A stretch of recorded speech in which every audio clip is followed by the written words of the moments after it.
I just wanted to do a quick review on my Simagic Alpha Mini and just talk about some of the settings.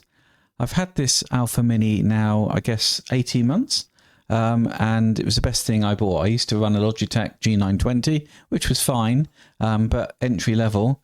I've gone to this Alpha Mini, and as a direct drive wheel, and for the price I paid, I'm really, really pleased with it.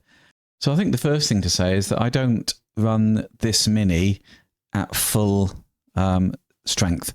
I run it at 75% of the strength normally. I've had a few shoulder problems, so I turned it right down at one point, and I've gradually been turning it back up.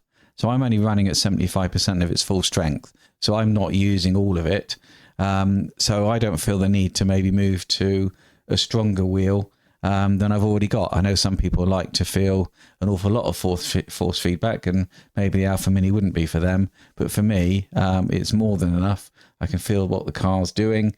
I get enough feedback through the wheel, and it feels fine to me. And sometimes it feels like a bit of a workout. So I think I've got enough strength coming through the wheel for me anyway. I've got the GT4 carbon wheel. I'd probably get the GT Nero if I was buying it again, because that one looks quite good and good value for money. If I was buying again, possibly I'd get the not the Ultimate, but the just the Alpha, because one thing I do notice with this is it does get a little bit warm in particular cars and maybe over long races on difficult tracks. If I have the feedback up any more than I do at the moment, but most of the time hardly notice. It's never got too hot to use. It's just it does get a little bit warm, so maybe a stronger one I'd be using less of its capability.